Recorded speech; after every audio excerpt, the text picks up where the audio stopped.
আজ আমি আবারও নতুন একটি রেসিপি নিয়ে হাজির হলাম। মাছ দিয়ে নতুন কিছু বানাতে মন চাইলে এই রেসিপিটা বানিয়ে দেখতে পারেন। ভেটকি মাছের কালিয়া।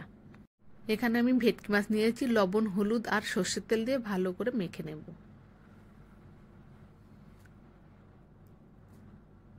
খুব ভালো করে মেখে নিয়েছি। এবার একটা কড়াইতে আমি সর্ষের তেল দিয়েছি। সর্ষের তেলটা গরম হয়ে গেলে মাছগুলো দিয়ে আমি লাল লাল করে ভেজে তুলে নেব।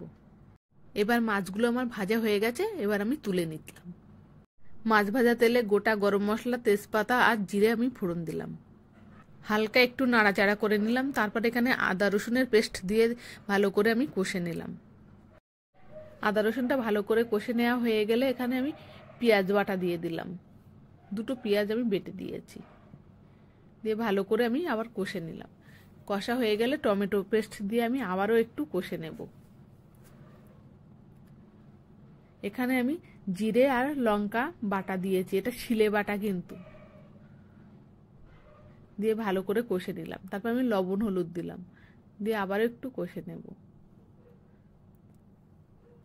ভালো করে কষে নেওয়া হয়ে গেলে এখানে আমি একটু টক দই ফেটিয়ে দিলাম। আজ আমি একটা টিপস দেব আপনাদের।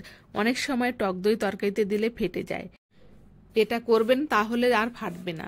দইটা ফেটানোর সময় সামান্য একটু লবণ দিয়ে ফেটিয়ে নেবেন, তাহলে দেখবেন দইটা কড়াইতে দিলে আর ফেটে যাবে না। ঝোলটা ফুটে উঠলে আমি সামান্য একটু চিনি দিয়ে দিলাম। তারপর আমি মাছগুলো দিয়ে দিলাম। এখানে কিন্তু জলটা খুব বেশি দেবেন না, তাহলে ভেটকি মাছ তো ভেঙে যাবে কিন্তু। মাছগুলো যখন সিদ্ধ হয়ে যাবে, ঘন হয়ে আসবে, তখন কিন্তু এখানে আমি গরম মশলা গুঁড়ো দিয়ে দিলাম। আর দেবো এখানে আমি ঘি। ঘিটা অবশ্যই দেবেন, তাহলে দেখবেন ভালো টেস্ট হবে। এটা মাছের কালিয়া তো, একটু ঘি গরম মশলা দিলে ভালো লাগবে।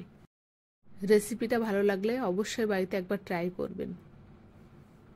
এই মাছের ঝোলটা কিন্তু একটু কষা কষা হবে, খুব বেশি কিন্তু ঝোল থাকবে না। দেখুন মাছগুলো আস্তে আস্তে আছে, ঝোলটাও দেখুন কত সুন্দর ঘন ঘন হয়েছে। খুব টেস্ট হয়েছিল কিন্তু মাছের ঝোলটা। রেসিপিটা ভালো লাগলে লাইক, শেয়ার আর কমেন্ট করবেন। আর আমি যে দই ফেটানোর টিপসটা দিলাম, ওটা কিন্তু অবশ্যই একবার বাড়িতে ট্রাই করবেন। দেখুন ভেটকি মাছের কালিয়াটা কত সুন্দর লাগছে দেখতে। অবশ্যই কিন্তু বাড়িতে একবার ট্রাই করবেন, ভীষণ টেস্ট হয়েছিল। ভেটকি মাছটা একদিন একটু মুখ পাল্টে খেয়ে দেখবেন। সবাই ভালো থাকবেন, সুস্থ থাকবেন। দেখা হবে পরের রেসিপিতে।